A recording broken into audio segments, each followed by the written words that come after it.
রাত্রে যারা হাইওয়েতে গাড়ি চালায় তারা অনেক রকম অনেক কিছু দেখে, তাদের সাথে অনেক রকম অনেক কিছু ঘটে। এরকম আমি অনেক ঘটনা শুনছি বা অনেকের কাছে গল্প শুনছি, বাট এই ফার্স্ট টাইম কেউ আমার কাছে এরকম একটা গল্প পাঠালো রাত্রে হাইওয়েতে ঘটে যাওয়া এরকম একটা ঘটনা। তো আজকের ঘটনাটা আমাকে লিখে পাঠাইছে সাজ্জাদ ভাই। ঘটনাটা ঘটছে ওনার বড় ভাইয়ের সাথে। তো উনি যেভাবে লিখেছে সেভাবে পড়ছি। আমরা 3 ভাই 1 বোন। আমার বড় ভাই বিয়ের পরে মানে আলাদা ঘর নিয়ে রান্নাবাড়া ভিন্ন করে খায়, বা মানে ভিন্ন থাকে যেটাকে বলে, বাট আমরা একই বাড়িতে থাকি। আমার বড় ভাই হচ্ছে রাত্রে ট্রাক চালায়, একটা কোম্পানির জন্য সে কাজ করে। তো ট্রাক দিয়ে যেসব মালামাল যাতায়াত করা হয় সেরকম কাজ করে। তো ট্রাকের যে যাতায়াতের ব্যাপারটা বেশিরভাগই রাতে হয়। তো ভাই বেশিরভাগ সময় রাত্রে বাইরে থাকে, সকালে সে চলে আসে বা হচ্ছে দুপুর হয় আসতে আসতে। এই জন্য ভাবিকে একই বাসায় রাখা, যে যদি কোনো প্রবলেম হয় তাহলে আমরা উপর তলায় আছি, ভাবিরা হচ্ছে দোতলায় থাকে, আমরা 3 তলায় থাকি। তো সমস্যা হলে যাতে মা আসতে পারে বা সব কিছু দেখতে পারে রাত্রে, এই জন্য একই বাড়িতে থাকা। কিন্তু আমাদের হচ্ছে সংসার আলাদা। তো আমি হচ্ছে মেঝো, আমার ছোট আরেক ভাই আছে।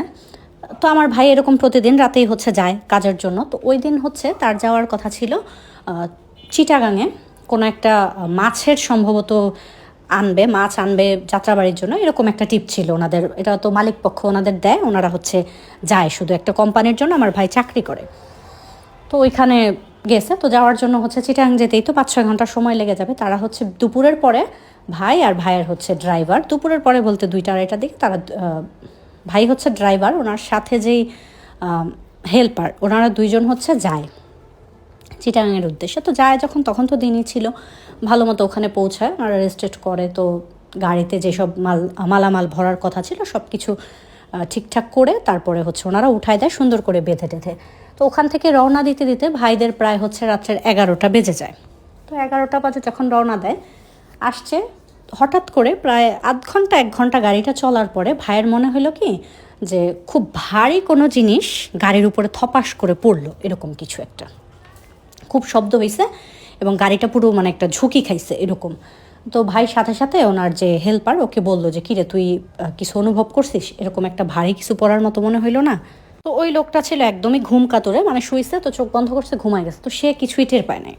সে বলতেছে যে না, আমি তো এরকম কিছু অনুভব হইলো না, মনে হয় ছিল স্পিড ব্রেকার ছিল, এই জন্য হচ্ছে এরকমভাবে ঝাঁকি লাগছে, সে এটা বলে। বলার পরে ভাইও কথাটা হচ্ছে তত গর্জ করে না এরকমভাবে আবার। তো যখন ভাই এই শব্দটা হওয়ার পরে যখন গাড়ি চালাচ্ছিল, তখন ভাইয়ের কাছে এরকম মনে হচ্ছিল যে গাড়িটা প্রচুর ভার হয়ে গেছে, গাড়িটা টানতে যেন কষ্ট হচ্ছিল, বা গাড়িটা আগাচ্ছিল না, একই জায়গায় চলতেছে, এরকম বেশ কিছুক্ষণ সময় এরকম মনে হয়। তখন রাত্রের প্রায় 12:30-1টা বাজে। বেশ কিছুক্ষণ এরকম মনে হওয়ার পরে হঠাৎ আবার মনে হয় যে সব কিছু ঠিক আছে, হালকা হয়ে গেছে। তো ভাই গাড়ি চলতেছে, কিছু দূর যাওয়ার পরে আবার এরকম 1টা-1:30টার দিকে ভাই তো সোজা হচ্ছে সামনের দিকে তাকায় এত ড্রাইভ করতেছে, তার মনে হচ্ছে ডান পাশের জানালা দিয়ে মনে হয় তাকে কেউ দেখছে। থাকে না আপনার চোখের একটা সাইড কিন্তু মনে বোঝা যায় পাশ থেকে কেউ দেখলে বা কেউ হচ্ছে দাঁড়ানো থাকলে, এরকম যে গাড়ির সাথে সাথে কিছু একটা চলতেছে এবং ভাইয়ের দিকে তাকায় আছে, এরকম ভাই অনুভব হয়। তো এরপরে ভাই যখন তাকায় ওই দিকটাতে, মানে জানালার দিকে তাকায় দেখার জন্য যে কিছু আছে কিনা, তখন ভাইয়ের খুব গরম একটা বাতাস লাগে, চেহারার মধ্যে খুব গরম একটা বাতাস লাগে এবং মনে হইলো যে বিচ্ছিরি একটা গন্ধ আসলো নাকে, এরকম কিছু একটা মনে হয়। মনে হওয়ার পরে তখন ভাই পাশে তাকায়, দেখে ওনার হেল্পার মানে ঘুমাইতেছে। এভাবে হচ্ছে আরও কিছু দূর যায়, যেতে যেতে অনেকক্ষণ পরে একদম মনে হয় কি গাড়ির ভেতরে যে মানুষ মরে পচে গেলে যেরকম গন্ধ, খুবই বিচ্ছিরি গন্ধে পুরো গাড়ি ভরে গেছে। তো তখন ভাই হচ্ছে তার হেল্পারকে ডেকে ওঠায়, যেই দেখতো এরকম গন্ধ আসতেছে কিসের, আবার পচা মাছ ভরে দিল নাকি? তো বলতেছে না, পচা মাছ কি দিবে নাকি, এরকম ওনারা 2জন কথা বলতেছে। বাট গন্ধটা এত তীব্র ছিল যে ওনারা 2জন হচ্ছে মানে নাকের মধ্যে কাপড় টাপড় দিয়ে চাপা দিয়ে রাখছে, তারপরে গন্ধে মানে দম বন্ধ হয়ে উল্টে আসতেছে এরকম। তো ভাই আর গন্ধটা নিতে পারতেছিল না। এরপরে ভাই করলো কি, গাড়ি থেকে নেমে গেল, গাড়িটা এক সাইড করে নেমে অনেকক্ষণ নিঃশ্বাস নিল, গাড়ির দরজাটা খোলা রাখলো, জানালা টালা সব খোলা। কিছুক্ষণ পরে উঠলো, তখনও গন্ধটা আছে কিন্তু একটু হালকা হয়েছে। তো এরপরে আবার গাড়ি চলতে শুরু করলো। প্রায় মানে গাড়ি থেকে নামার পরে 10 মিনিটও মনে হয় গাড়িটা চলে নাই। এরপরে ভাই দেখতেছে একটা বিড়াল রাস্তা ক্রস করতেছে, একদম কালো কালারের, রাস্তার এপার থেকে ওপারে যাইতেছে। তো ভাই একদম দেখার পরে খুব তাড়াতাড়ি করে ব্রেক করে ফেলছে যে বিড়ালটা যদি ব্যথা পায় বা কোনো কিছু। বাট ব্রেক করার পরেও ভাই দেখলো যে বিড়ালটা গাড়ির নিচে চলে আসছে। তো গাড়িটা থামায় আবার নামছে দেখার জন্য। তো ওনার হেল্পারকে নামাইছে যে দেখতো বিড়ালটা কই গেল। তো ও নেমে না একদম তাকায় আর দেখে যে কিছু নাই, ওখানে একদম খালি জায়গা। বলছে কই ওস্তাদ, বিড়াল টেড়াল তো কিছু নাই এখানে, কিছুই নাই। তো ভাইয়ের মনে সন্দেহ হলো যে আমি তো স্পষ্ট দেখলাম যে বিড়ালটা রাস্তা ক্রস করতেছে, তাহলে হচ্ছে এখানে থাকবে না কেন কিছু। তো ভাই আবার নামে, গাড়ি থেকে নামার পরে ভাই দেখে যে একটা জায়গার মধ্যে একটা হচ্ছে মানে রক্তের একটা ছাপ। সেখানে হাত দেয়, হাত দেওয়ার পরে দেখে যে একদম ফ্রেশ তরল মানে গরম রক্ত, মানে মাত্র কাটা হলে যেরকম হয় এরকম।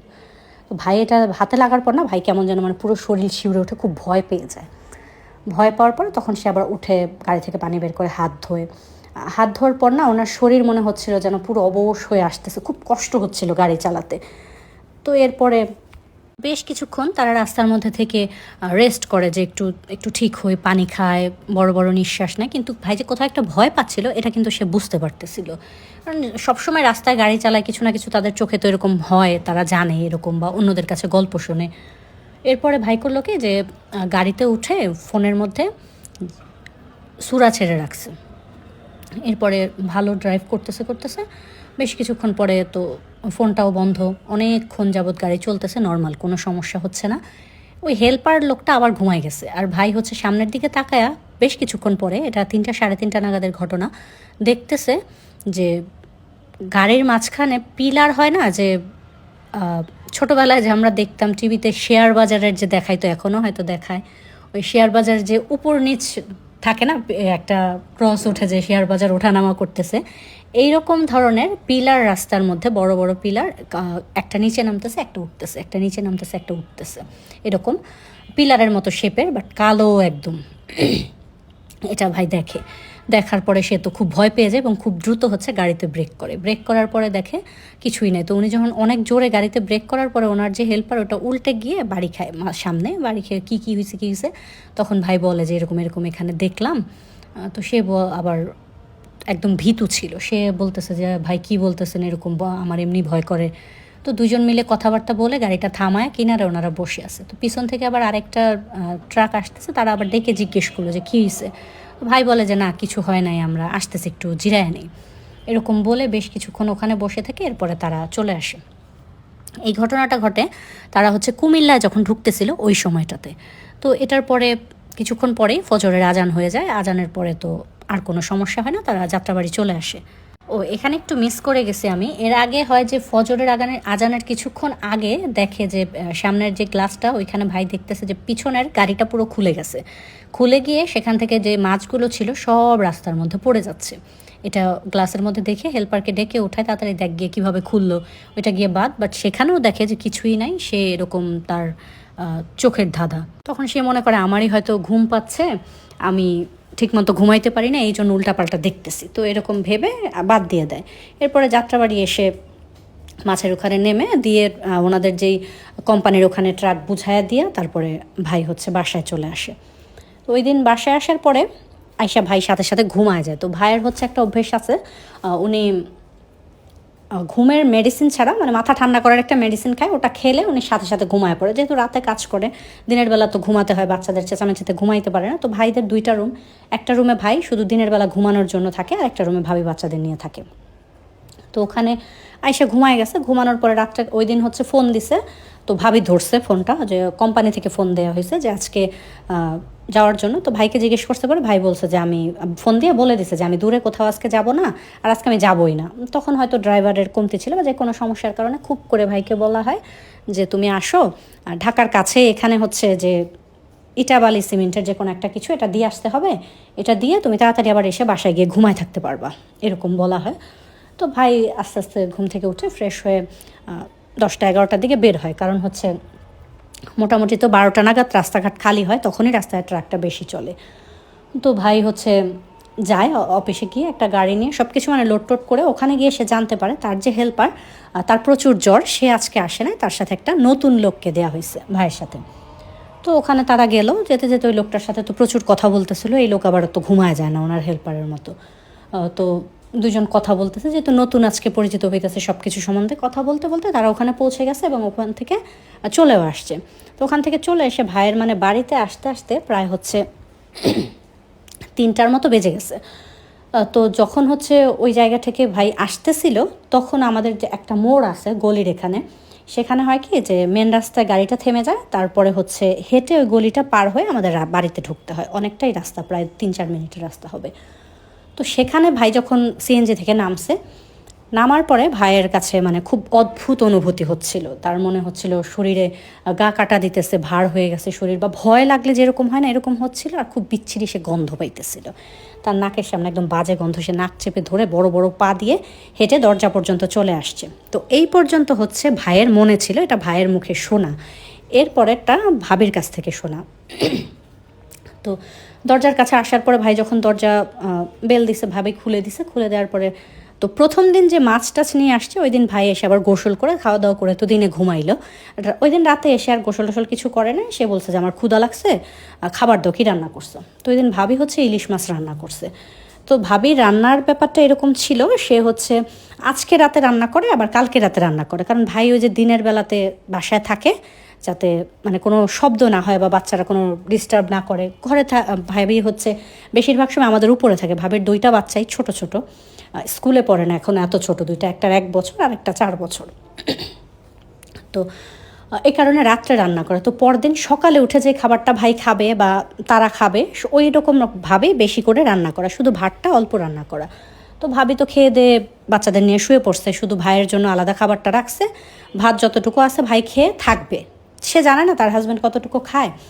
তো রাত্রে এসে বসছে, হাত পা ধুতে বলতেছে হাত পা ধোবে না, তাকে খাবার দিতে। তো খাবার দিছে, দেওয়ার পরে তো ভাত তো প্রথমে ভাবে প্লেটে বেড়ে দিছে, পাতিলে অল্প একটু ছিল, সেটা মানে এত বড় বড় লোকমা দিয়ে 1 মিনিটের মধ্যে ভাই খেয়ে শেষ করে ফেলছে। এবং শেষ করার পরে আরও ভাত চাইছে, তো পাতিলে যতটুকু ছিল ততটুকু দিছে, আরও চাইতেছে। তখন ভাবি বলে আর তো ভাত নেই, তোমার আজকে অনেক ক্ষুধা লাগছে, তাইলে বেশি ক্ষুধা লাগলে আমি উপর থেকে আইনা দিই। কিছু বলে না, চুপ করে আছে। তখন পাতিলের মধ্যে প্রায় 6-7 টুকরা ইলিশ মাছ, সেখানে মাথা লেজ সব কিছু ছিল। তো ভাবি একটু মানে এসে আফসোস করতেছে যে আর একটু ভাত বাড়ায় রান্না করতাম, ওর এত ক্ষুধা লাগছে। তখন দেখে মাছগুলো কাটা সহ ভাই মুখে দিয়ে হচ্ছে চাবায় চাবায় খেয়ে ফেলতেছে। কোনো একটা ফোঁটা কাটা বাছে নাই, বাইরে কিচ্ছু ফেলে নেয়। মাথা তো আর চাবায় গিলে খাওয়া যায় না, সব খেয়ে একদম পাতিলের সব মাছ খাওয়া শেষ, আর ভাত যা দিয়েছিল সব খাওয়া শেষ। তারপরেও তার ক্ষুধা লাগছে। তো ভাবি বলে কি যে ভাবির বাবার বাড়িতে কারো একটা বাবু হয়েছে, সেই মিষ্টি দিয়ে গেছে। ফ্রিজে 1 কেজি মিষ্টি ছিল, মানে 1 কেজির প্যাকেট করে দিয়ে গেছে। সেখান থেকে হয়তো বাচ্চারা 2-1টা খাইছে, ওই রকমই রয়েছে পুরো প্যাকেটটা। তো ভাবি বলে যে তোমার যদি বেশি ক্ষুধা লাগে তাহলে 2টা মিষ্টি খাও। তো ভাই ফ্রিজ খুলে গিয়ে একসাথে পুরো প্যাকেটের মিষ্টি সব খেয়ে খালি করে ফেলছে। তো ভাবি আবার যখন সবগুলো খাচ্ছে তখন বলতেছে যে তুমি হচ্ছে এতগুলো খায়ও না, পেট খারাপ করবে, কতগুলো মাছ খেয়ে ফেলছো, এখন আবার কতগুলো মিষ্টি খাইতেছো। তো সে বলে যে কতদিন যাবত খাই না, আমার অনেক ক্ষুধা লাগছে, কালকে অনেক বেশি করে মাছ রান্না করবি, এরকম বলতেছে। তো ভাবি বলে আচ্ছা ঠিক আছে করবো, এখন গিয়ে ঘুমাও, আমারও একটু ঘুমাইতে দাও তুমি। মানে সে রাগারাগি করতেছে, কিসের চাকরি করো, রাত্রের বেলা আসতে হয়, ঘুমাইতে পারি না শান্তিতে, এরকম বলে ভাবি রুমে চলে গেছে। ভাই ওই পাশের রুমটাতে গেছে। তো ভাবি আবার কি মনে করে জানো, ভাইকে দেখতে গেছে।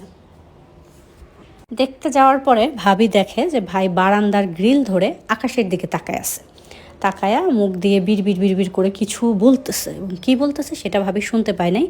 এবং ভাইয়ের যে চেহারাটা ছিল, সে হাসতেছে কিন্তু কোনো শব্দ হচ্ছে না, মানে খুবই অদ্ভুত। তো ভাবি গিয়ে পেছন দিয়ে ধরে জিজ্ঞেস করে যেখানে দাঁড়ায় রয়েছে, কারণ সেটা দেখার পরও খুব সাহস পায়। তো ভাবিকে নাকি এমন জোরে ধমক দেয়, সেটা হচ্ছে মানে খুব অদ্ভুত ছিল, গলার স্বরটা খুব মোটা। তুই এখানে কী করতে, সেখান থেকে বের হ।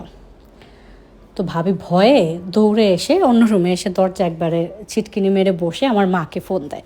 ততক্ষণে প্রায় 4:30 বেজে গেছে। তো শীতের সময় ছিল, ওই সময়টাতে তো আজান দিতে দিতে প্রায় 5টার মতো বেজে যায়। যে মাকে ফোন দিয়ে ভাই ওই কান্নাকাটি করতেছে, আপনার ছেলের কী যেন হয়েছে, আসছে এরকম এরকম খাইছে, এখন হচ্ছে আমার সাথে এরকম করছে।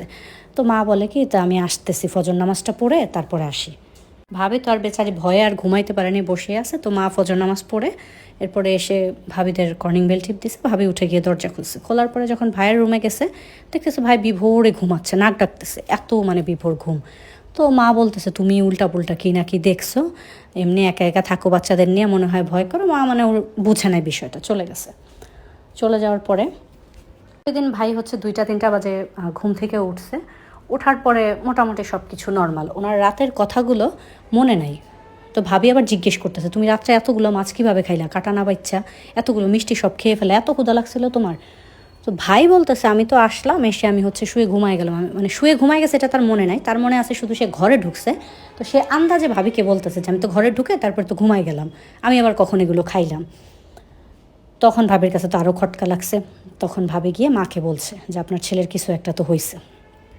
এরপরে ওনাকে হচ্ছে মসজিদের যে ইমাম সাহেব থাকেন ওনার কাছে নিয়ে গেল বিকালবেলা। আমি আর হচ্ছে মা গেলেন সাথে, আমার বাবা যান নাই। তো আমি আর আমার মা গেলাম।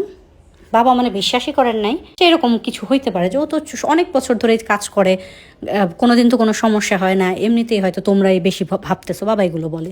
তো আমাকে নিয়ে আমার মা হচ্ছে যায়, ভাবি তো বাবুদের নিয়ে বাসায় থাকে। তো যাওয়ার পরে ইমাম সাহেব মসজিদে ঢোকে, ভাই আমার সাথে আসর নামাজের পরে মসজিদে ঢোকে। ইমাম সাহেব তাকে ঝাইরা দিলেন, পানি পড়া দিলেন। এরপরে যখন হচ্ছে নামাজ পড়ার কথা বললেন যে তুমি আসর নামাজ পড়ছো, তুমি হচ্ছে নামাজটা পড়ে নাও, তাহলে শরীরটা হালকা হয়ে যাবে, এরকম বলে সে করে কি বড় বড় পা ফেলে মসজিদ থেকে বের হয়ে চলে আসে। চলে এসে একদম চুপচাপ বাসায় চলে যায়। তখন হুজুর বলে কি যে মনে হয় কোনো খারাপ জিনিসের নজর পড়ছে বা বাতাস টাতাস লাগছে, রাত বিরাত গাড়ি চালায়, দাঁড়াও আমি একটু তেল পড়া দিই, উল্টাপাল্টা করলে এই তেলটা হচ্ছে নাকে মুখে দিয়েও ভালো হয়ে যাবে। উনিও মানে এতটা আন্দাজ করতে পারেন না, যেহেতু ভাই একদম সুস্থ সবল ছিল, হেঁটে গিয়ে তার কাছে গেছে। তো উনি ভাবছে হয়তো বা দূর থেকে কোনো কিছু হয়েছে বা কিছু। তো উনি আমাকে একটা তেল পরা দিলেন, শেষে আমার কাছে বললো যে একটা তেল কিনে নিয়ে আসো, আমি পরে দিই। তো পয়রা দিলেন। এরপরে আমি বাসায় চলে আসলাম। এরপরে না আমি ভাইকে বলতেছে, এক ভাবিদের ঘরেই ঢুকছি তেল পরা নিয়ে, বলতেছে তুমি হচ্ছে করছো কেন, এই নামাজ পড়লা না কেন? নামাজ পড়তে বললো, কিছু বলে না, চুপ করে থম ধরে এক নজরে তাকায় আছে, চোখের পলকও ফেলতেছে না, বসে আছে থম ধরে। এরপরে তো আমি চলে গেলাম ভাবির কাছে ওইটা দিয়ে, যে না উল্টাপাল্টা করলে হুজুর বলছে তেল দিতে।